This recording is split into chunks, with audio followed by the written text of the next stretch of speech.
안녕하십니까. SPM 리서치의 김영재입니다. 오늘은 이제 다음 주부터 블랙아웃 기간에 들어서기 때문에 그 이전의 일정들 또 한번 생각을 해보고요.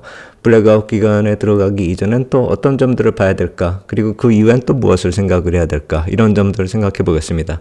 그리고 페드 쪽에서 대규모 손실이 났다라는 그런 리포트가 또 세인트루이스 페드에서 나오면서 관심을 끌고 있는데 그 점 한번 검토해 보도록 하겠습니다. 먼저 블랙아웃 기간에 진입하면서 또 우리가 살펴봐야 될 점들이 무엇인지 한번 살펴보겠습니다. 블랙아웃 기간은 12월 2일부터입니다.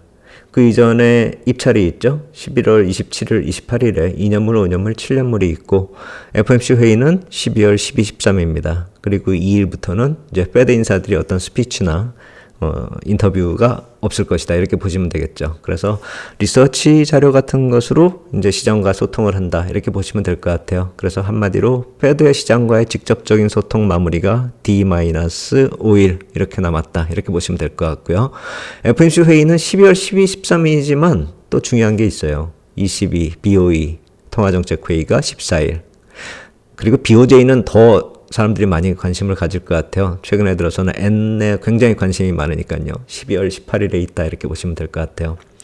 그러면서 국채시장이 약간 좀 반등을 하면서, 금리가 반등을 하면서 국채시세가 떨어지면서 또 한번 이게 또 왜 이러나, 이렇게 걱정들이 될 만한 그런 모습을 보이고 있는데, 타겟 레인지 보면은 우리가 4.37 하단으로 보고 위쪽으로는 좀 멀리 봤을 때 4.77, 가까이서 보면은 4.57 정도를 볼 수가 있거든요. 만약에 2년물, 5년물, 7년물 다음 주에 있는 그 입찰이 부담이 돼서 이런 선반영 흐름이 나타난다라고 한다면, 그 중에서 5년물, 이게 전체 물량이 1530억 불인데 만기가 730억 불이고 순증액이 800억 불입니다. 그래서 만기 물량보다도 신규로 추가되는 물량이 더 크기 때문에 가장 부담이 된다, 이렇게 볼 수가 있거든요. 마치 20년물, 30년물 발행처럼요. 그래서 5년물 쪽이 발행이 되는, 5년물이 발행이 되는, 아까 말씀을 드렸듯이 5년물 발행은 27일입니다. 그래서 27일 전후로 해서 저런 불안이 어느 정도 마무리되는 거 아닌가. 그렇다면은 4.5 전후로 해서 마무리될 가능성도 크다, 이런 생각이 듭니다. 만약에 어떤 모멘텀으로 인해서 4.57, 단기적으로는 하단을 좀 어느 정도 확인한 그런 모습이기 때문에 4.57 정도까지는 한번 생각해 볼 필요가 있지 않을까. 그리고 그것은 공포보다는 좀 기회로 활용을 해야 되지 않을까라는 생각이 듭니다. 왜냐하면은 여기 제가 단기물과 비일하고요. 그리고 2년물 노트, 그 다음에 10년물 노트만 이렇게 표시를 했습니다. 보시면 우리가 잘 알 수 있듯이 비일은 뭐 변화가 없어요. 7월 이후로 거의 그대로예요. 그리고 2년물도 뭐 변화가 크게 나타나지 않고 있는데, 지금 금리가 크게 변동이 되는 건 10년물 쪽이죠. 물론 20년물, 30년물도 같이 움직이는데 이런 10년물 이상의 장기물들이 좀 어떤 변화가 크다, 이렇게 볼 수가 있죠. 그래서 장기물이 변화되는 속에서 단기물 시세는 뭐 거의 변화가 없다, 이렇게 본다면은 국채 시장이 크게 흔들린다, 이렇게 볼 수는 없거든요. 단기적인 수급으로 좀 흔들릴 수가 있고, 또 단기 모멘텀, 단기 재료에 의해서 움직일 수 있는 그런 상황인데, 단기 재료 역시 마찬가지로 이제부터는 그렇게 크게 악화될 만한 그런 요인이 없기 때문에 크게 위쪽으로 좀 상승할 만한 그런 금리 상승 요인도 별로 없다, 이렇게 보시면 될 것 같아요. 그래서 실세 금리가 현실화 과정이 지속이 된다. 그리고 금리 인하 가능성이 크지 않기 때문에 레인지가 정해지는 4.37에서 4.57 이 정도로 보고 우리가 좀 채권시장, 국채시장 볼 필요가 있지 않을까, 이런 생각이 들고, 그런데 이 상황에서 좀 생각해 봐야 될 거는 이 단기물하고 중기물 시세가 이렇게 약간 좀 차이가 나고 있는 그 흐름 속에서 장단기 금리차가 미치는 영향이 이제는 좀 실질적으로 페드 쪽에서도 악영향이 가시화되고 있다라는 점, 아까 맨 처음에 말씀을 드렸듯이 페드가 대규모 손실이 났다, 이 얘기, 이거 한번 좀 재검토해 봐야 될 것 같아요. 왜냐하면은 이 점은 다른 금융권들도 비슷한 상황이다, 이렇게 보시면 될 것 같아요. 그냥 국채를 샀는데 평가손이 난다, 이 문제보다도 장단기 금리차가 역전됐을 경우에 어떤 식으로 실질적인 손실이 나타날 수 있는가, 이거에 대해서 좀 우리가 생각해 볼 필요가 있는데, 그것을 페드 대차 대조표에서 한번 우리가 검토하면서 실질적으로 그렇다면 어떠한 변화가 나타날 수 있는가도 좀 살펴볼 때가 됐다. 그리고 정책상으로 어떤 방향으로 갈 수 있는 하나의 좀 시그널을 주고 있는지, 이 점도 좀 생각을 해봐야 되겠습니다. 그러면 페드에서는 또 어떻게 해서 손실이 났는지, 그것이 금융회사들하고 또 연관이 있는지 한번 좀 살펴보도록 하겠습니다. 여기 보시면은 세인트루이스 페드에서 나온 그 리포트 내용인데요. 주간 단위로 봤을 때 페드는 2012년부터 2021년까지 8천억 불, 그러니까 9년 동안 8천억 불의 이익을 미국 재무부에 송금을 했다. 매주 이익이 나면 바로바로 송금을 처리했다. 이 얘기거든요. 그렇다면 연간 890억 불 계산이 되죠. 52주 나누면 주간 단위로는 17억 불. 그래서 여기 보시면은 10억 불에서 20억 불 사이에서 계속 이득이 나고 있는 게 지금 여기 확인이 되고, 좀 많을 때 보면 30억 불까지도 좀 이득이 났었고, 이 언젠가 2021년 이때는 제로금리 시절인 것 같은데, 이때는 50억 불 주간 단위로 이렇게 이익이 나는, 뭐 좀 특별한 이슈가 또 있었을 수도 있다 이렇게 생각이 되고, 어찌됐건 중요한 거는 요 10억 불에서 한 30억 불 사이, 요 정도, 평균 17억 불 정도 수익을 냈다 이렇게 보시면 될 것 같아요. 그런데 그게 2022년 9월부터 마이너스로 들어선 거예요. 주간 단위 손실이 누적이 되고 있다.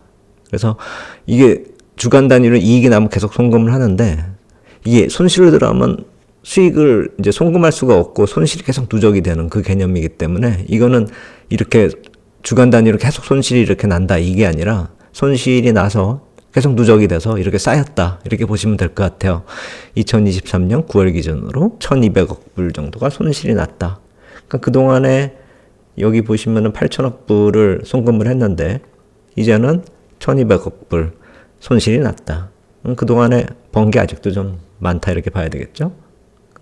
주간 단위로 놓고 보면, 그러니까 아까는 누적이었고 주간 단위 이 변동되는 그 금액으로 보면은 여기 이렇게 표시가 되고 있습니다. 그러니까 10억에서 30억 불 정도 주간 단위로 손실이 누적되고 있는 중이다. 보시면은 적게는 4억 달러, 많게는 뭐 32억 달러 뭐 이렇게 계속 누적이 되고 있는데, 중요한 건 주간 단위 손실이 줄어들기 시작하고 있다. 추세적으로 줄어들고 있다. 이걸 봐야 되겠죠? 주간 단위로 손실이 저점을 치고, 이제 주간 단위로 손실이 나던 최악의 상황이 점차 저점을 높여가고 추세적으로 손실이 줄어들고 있다. 이걸 한번 우리가 좀 볼 필요가 있습니다. 우리가 보통 페드의 대차 대조표 보면 이 자산 쪽에서 증권 얼마나 보유하고 있는가, QT 때문에 얼마나 빨리빨리 줄이고 있는가, 이게 가장 관심이 있어 하는데, 보통 이쪽은 잘 안 보죠. 채무나 이 자본, 이쪽은 사실 별로 그렇게 크게 관심을 안 갖고 있는데, 이게 이익이 나면 미국 재무부로 송금을 한다는 그 금액이 이제 마이너스로 나타나 있는 걸 우리가 알 수 있죠. 여기 보면 뭐 RRP도 있고, 뭐 지급준비금도 있고 뭐 이런 식입니다. 그런데 지급준비금이나 RRP나 이쪽의 금리가 좀 높다라는 걸 우리가 좀 생각을 해봐야 될 것 같아요. 한마디로 장단기 금리차의 부작용이 여기서 나타난다. 이렇게 우리가 알 수가 있는 것인데, 제가 이 손실이 나고 있는 이 기간 동안에 장단기 금리차를 한번 이렇게 붙여봤어요. 이거 하나로 묶으면은 좀 보기가 좋을 텐데, 이게 단위가 스케일이 틀리잖아요. 여기 밀리언 달러고 이쪽은 퍼센트이기 때문에 이걸 합하니까 그림이 이상하게 나오더라고요. 그래서 따로따로 이렇게 봐야 되는데, 보시면은 장단기 금리차가 이렇게 안 좋을 때 수익이 많이 안 좋아진다. 페드 역시 마찬가지다 이거죠. 보통의 금융회사처럼. 페드 입장에서는 투자한 자산 쪽의 금리하고요, 부채 쪽에 있는 뭐 예를 들어 RRP나 지급준비금 같은 그쪽으로 지출되는 그런 금리가 틀리죠. 근데 장단기 금리가 역전돼 있으니까 지출되는 금리가 더 크니까 당연히 적자가 날 수밖에 없는 그 상황이라는 것이죠. 그것을 한번 우리가 살펴보면은, 여기 보시면은 페드의 대차 대조표 안에서 금리가 어떻게 다른지 살펴보면은 어느 정도 윤곽이 잡힐 것 같아요. 왜 적자가 나는지. RRP 같은 경우 5.3%. 그러니까 RRP 같이 부채 성격의 금리들 대부분이 5.3% 전후에서 형성이 됩니다. 근데 자산 쪽을 보면은 높게 형성되어 있는 것이 빌 같은 경우가 뭐 5% 넘고, 뭐 달러 스왑 같은 경우 5.58%. 하지만 자산들이 다 이 레벨의 금리로 형성이 되어 있는 게 아니잖아요. 10년물 국채 금리 아까 예를 들었듯이 4.5에서 4.7 왔다 갔다 하는 그런 모습. 그렇게 좀 낮은 금리도 있기 때문에, 그리고 다른 자산들 쪽을 놓고 보더라도 이 단기 금리처럼 높지가 않고, 보통 자산 같은 경우는 중장기 성격의 채권들이 많기 때문에, 그렇다면은 장단기 역전으로 인해서 장기 금리가 더 낮다는 현실이 적자를 만들 수밖에 없다라는 것이죠. 그렇다면 과연 페드만 이럴까? 일반 금융회사도 마찬가지라는 것이죠. 그래서 이 문제는 단순히 페드의 문제가 아니라 이런 점들을 보면은 민간은행도 마찬가지일 겁니다. 이 장단기 역전 현상이 뭐 향후에 리세션의 요인이 된다 이런 건 나중에 다시 확인해야 될 문제이고 지금 당장의 문제점은 수익 구조 면에서도 좀 악영향을 미친다라는 것이죠. 그래서 이러한 리포트의 내용이 말하는 것은 지금 현재 시점에서 민간은행 수익 구조가 악화된 점이 향후에 어떻게 개선되어야만 하는가.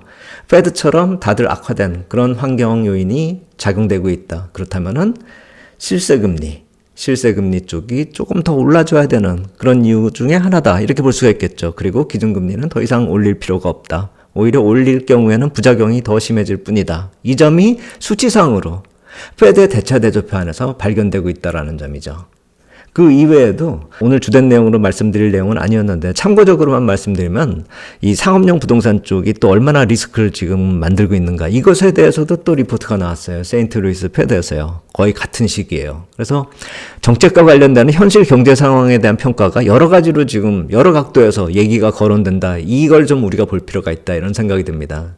상반기에 우리가 지역은행 중심으로 금융권 불안이 좀 많았었고 좀 커졌었고 그런데 그때마다 페드가 그것은 구조조정, M&A의 여건으로 활용될 수 있을 것이다. 이런 식으로 계속 얘기를 해왔었죠. 근데 그것이 다시 거론되고 있는 것입니다. Too big to fail. 그러니까 실패하기에 너무 큰 은행들은 그 비중이 별로 크지 않다라는 거예요. 이 아래쪽에서 보면은 자산 규모가 크면 클수록 상업용 부동산의 비중이 크지가 않다라는 것이죠. 대형은행보다는 중소형은행. 하지만 그런 중소형 은행도 실질적으로 문제가 생기면은 금융시장이나 실물경제에 심각한 문제로 확산할 수 있다. 과거 사례가 그랬다. 이 얘기를 하는 겁니다. 그렇기 때문에 아까 장단기 금리 차로 인해 가지고 수익 구조가 악화된 것, 그것과 더불어서 이런 상업용 부동산 얘기도 거론하기 시작했다라는 점을 우리가 놓치면 안 될 것 같아요. 그게 무엇을 뜻하느냐? 이제는 통화정책 후반부, 그 후반부 진입되면서 부작용을 어느 정도 해소해야 된다라는 그런 분위기가 강화되고 있다는 것이죠. 그리고 중소지역은행을 예를 들어서 부실을 검토하고 향후에 이쪽을 더 주목해서 관리 감독을 좀 해나가야겠다라는 얘기를 다시 거론하고 있는 것입니다. 최근에 보면 중소지역은행들 주가가 좀 빠지다가 멈춰있는 듯한 그런 모습인데 이쪽은 계속해서 우리가 좀 주목해야 되겠고 정책이 어떻게 진행되는지도 좀 살펴봐야 될 것 같아요. 결론적으로 보면 실세금리 현실화 이걸 좀 우리가 계속 지켜봐야 될 것 같아요. 그렇다면은 이건 국채 투자에 있어서 키포인트가 되죠. 너무 급한 시세가 나오기는 아직은 이르다. 이 얘기가 다시 나올 수가 있는 것이고 그렇다면 단기금리 안정 속에서 중장기금리를 일정 수준으로 유지해서 이 부작용의 해소를 만드는 것이 정책의 포인트가 될 수 있다는 점도 우리가 좀 생각을 해봐야 될 것 같아요. 12월 FMC 회의를 우리가 준비해야 되잖아요. 하나하나 포인트를 짚어야 되는데 이러한 포인트 하나씩 짚어가면서 또 어떤 내용이 나오는지 거기다 업데이트를 시키면은 어느 정도 윤곽이 잡힐 것 같아요. 이러한 업데이트 할 만한 자료는 우리가 좀 관심 있게 보면서 12월 FMC 한번 전망하면서 시장 볼 필요가 있겠다. 이런 생각이 듭니다. 오늘 여기까지 하도록 하겠습니다. 감사합니다.